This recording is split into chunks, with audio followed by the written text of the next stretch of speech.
Bonjour, je suis Gentil, joueur narratif de Warhammer 40 000, et aujourd'hui, j'analyse l'unité des Space Marines du Chaos, le Seigneur des Crânes.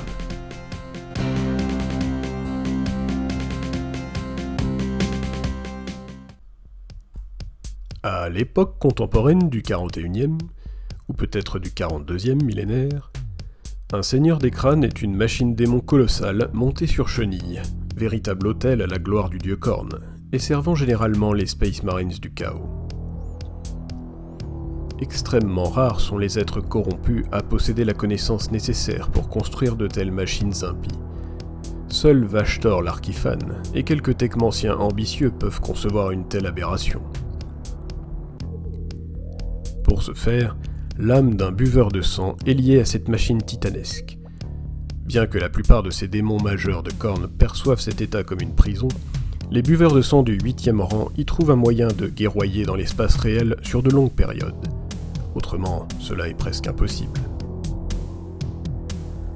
Un Seigneur des Crânes est pourvu d'un puissant canon ventral alimenté par 4 cuves remplies de sang de milliers de meurtriers, dont il se sert pour noyer ses victimes, ainsi que d'autres armes terribles alimentées par la puissance du Warp. Son énorme hachoir, incrusté de crânes, peut fendre des chars super lourds et balayer d'un seul coup les plus grands guerriers, faisant du Seigneur des Crânes de Khorne une des plus terrifiantes machines démons. Le Seigneur des Crânes est sorti en 2013 avec le livre Apocalypse de la V6. Il était d'abord cantonné à ce mode de jeu, puis en V7, le mode escalation l'a un peu plus démocratisé, pour enfin finir par être publié dans le codex de la V8 et rejoindre les parties classiques de Warhammer 40 000.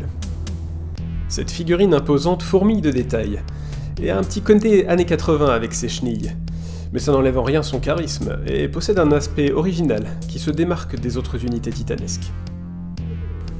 Je vous remontre le mien que vous aviez déjà pu voir dans l'épisode 10 de ma chaîne.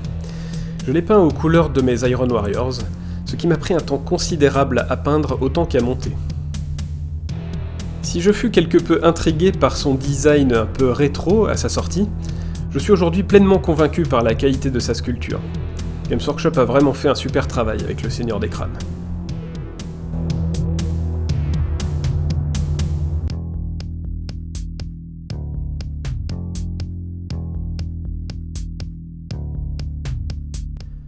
Passons maintenant à la fiche d'unité du Seigneur des Crânes. Le mouvement de 8 pouces est assez moyen pour une unité titanesque, car on aura envie d'arriver vite au corps à corps. Heureusement, cette frustration est atténuée par ces 2 grosses armes de tir qui ne laisseront pas indifférent votre adversaire.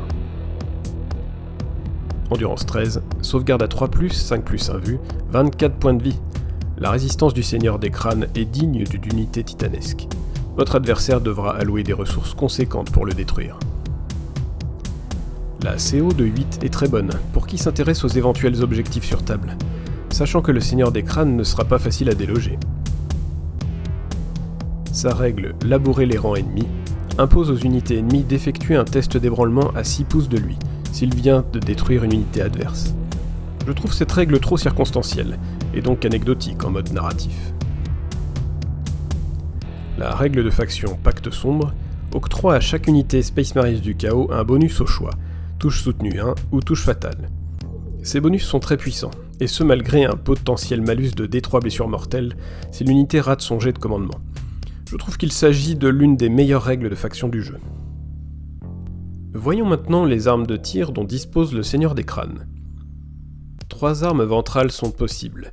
Le canon Viltrip possède une portée de 18 pouces, D6 attaque de force 14, PA-4, D6 plus 2 dégâts. C'est une arme très puissante, mais à la portée trop faible et surtout un nombre d'attaques trop aléatoire pour être vraiment efficace. Le canon Icor est doté d'une très bonne portée de 48 pouces, ainsi que de 2 D6 attaques de force 7, PA-2 de dégâts. C'est une bonne arme anti-infanterie à mon sens. Sur mon Seigneur des Crânes, j'ai toutefois choisi le 3e choix, qui est le canon Tempête de sang. D6 plus 3 attaques de force 10, PA-2, 3 dégâts et une portée de 24 pouces. Ce canon a une puissance intermédiaire par rapport aux 2 armes précédentes, mais demeure le plus fiable je trouve. Je l'ai aussi choisi pour le côté narratif, via son lien évident avec les cuves de sang à l'arrière du véhicule. Le bras du Seigneur des Crânes propose quant à lui 2 choix d'armes de tir.